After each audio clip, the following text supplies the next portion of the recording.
చరిత్ర ఎప్పుడూ ఒకేలా ఉండదు.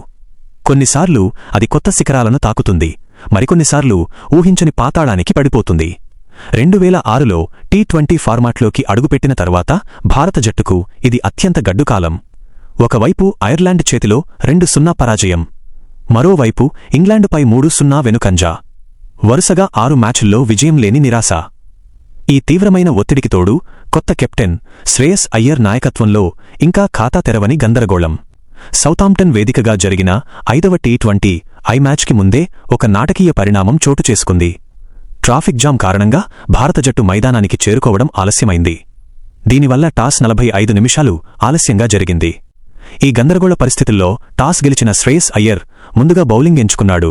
ప్రసిద్ధ కృష్ణ బౌలింగ్లో ఫిల్ సాల్ట్ వికెట్ త్వరగానే పడినా ఇంగ్లాండ్ పవర్ ప్లే ముగిసేసరికి ఒక వికెట్ నష్టానికి 61 పరుగులు చేసి నిలకడ సాధించింది. మ్యాచ్ గమనాన్ని శాసించే క్షణాలు చాలా చిన్నవిగా ఉంటాయి. ఇన్నింగ్స్ ఆరంభంలోనే షార్ట్ థర్డ్ మ్యాన్ వద్ద హ్యారీ బ్రూక్ ఇచ్చిన సులువైన క్యాచ్ను శివం దూబే జారవిడిచాడు. అప్పుడు బ్రూక్ వ్యక్తిగత స్కోరు కేవలం 3. ఆ ఒక్క ఫీల్డింగ్ తప్పిదం మ్యాచ్ను పూర్తిగా ఇంగ్లాండ్ చేతుల్లోకి వెళ్లేలా చేసింది. ఆ తర్వాత మైదానంలో పరుగుల సునామీ సృష్టించబడింది. జోస్ బట్లర్ మరియు హ్యారీ బ్రూక్ కలిసి భారత బౌలర్లపై విరుచుకుపడ్డారు. ముఖ్యంగా రోజ్బౌల్ మైదానం యొక్క స్ట్రెయిట్ బౌండరీలను వారు ఉద్దేశపూర్వకంగా లక్ష్యంగా చేసుకున్నారు.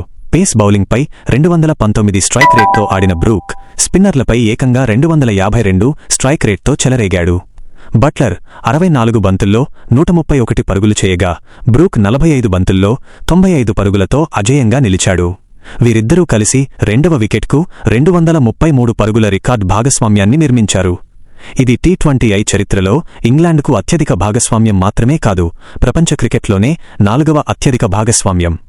ఈ ఇన్నింగ్స్తో బట్లర్ 18 ఇన్నింగ్స్ల తన హాఫ్ సెంచరీ నిరీక్షణకు తెరదించాడు. ఈ విధ్వంసాన్ని అడ్డుకోవడానికి భారత కెప్టెన్ శ్రేయస్ అయ్యర్ తీవ్రంగా ప్రయత్నించాడు. మిడిల్ ఓవర్లలో కేవలం 8 ఓవర్ల వ్యవధిలోనే 5 వేర్వేరు బౌలర్లను మార్చాడు. కానీ స్థిరత్వం లేని ఆ రియాక్టివ్ వ్యూహాలు బట్లర్, బ్రూక్ల లయను ఏమాత్రం దెబ్బతీయలేకపోయాయి. నిర్ణీత 20 ఓవర్లలో ఇంగ్లాండ్ 3 వికెట్ల నష్టానికి 257 పరుగుల భారీ స్కోరు సాధించింది. భారత్పై ఏ జట్టుకైనా ఇదే అత్యధిక టీ20 స్కోరు. 258 పరుగుల లక్ష్యఛేదనలో భారత జట్టు ఆరంభం అద్భుతంగానే సాగింది. ఇషాన్ కిషన్ 56, తిలక్ వర్మ 53 పరుగులతో రాణించడంతో 9 ఓవర్లు ముగిసేసరికి భారత్ 2 వికెట్ల నష్టానికి 102 పరుగులు చేసింది. కానీ స్కోరు బోర్డుపై ఉన్న భారీ లక్ష్యం బ్యాటర్లపై విపరీతమైన ఒత్తిడిని పెంచింది. ఈ ఛేదన ఒక భ్రమలాంటిది. అవసరమైన రన్ రేట్ కోసం ఆడిన భారీ షాట్లు వరుస వికెట్ల పతనానికి దారితీశాయి. అదే సమయంలో ఇంగ్లాండ్ స్పిన్నర్లు తమ అద్భుతమైన నైపుణ్యంతో భారత్ను ఉక్కిరిబిక్కిరి చేశారు. తన 150వ టీ20 ఆడుతున్న ఆదిల్ రషీద్ కేవలం 24 పరుగులిచ్చి 2 వికెట్లు తీశాడు. లియామ్ డాసన్ వేసిన ఒక స్లోవర్ బంతికి కెప్టెన్ అయ్యర్ వెనుదిరిగాడు. ఇంగ్లాండ్ స్పిన్నర్ల క్రమశిక్షణే ఈ సిరీస్ విజయానికి పునాది అని మ్యాచ్ అనంతరం హ్యారీ బ్రూక్ కూడా అంగీకరించాడు. చివరి ఓవర్లలో భారత్ చేసిన పోరాటం కేవలం ఓటమి అంతరాన్ని తగ్గించడానికి మాత్రమే పరిమితమైంది. భారత ఇన్నింగ్స్ 8 వికెట్ల నష్టానికి 201 పరుగుల వద్ద ముగిసింది. 56 పరుగుల ఈ విజయంతో ఇంగ్లాండ్ 4-0 తేడాతో సిరీస్ను క్లీన్ స్వీప్ చేసింది. ఈ అద్భుతమైన ప్రదర్శనతో వారు తిరిగి ఐసీసీ పురుషుల టీ20 ర్యాంకింగ్స్లో అగ్రస్థానాన్ని కైవసం చేసుకున్నారు.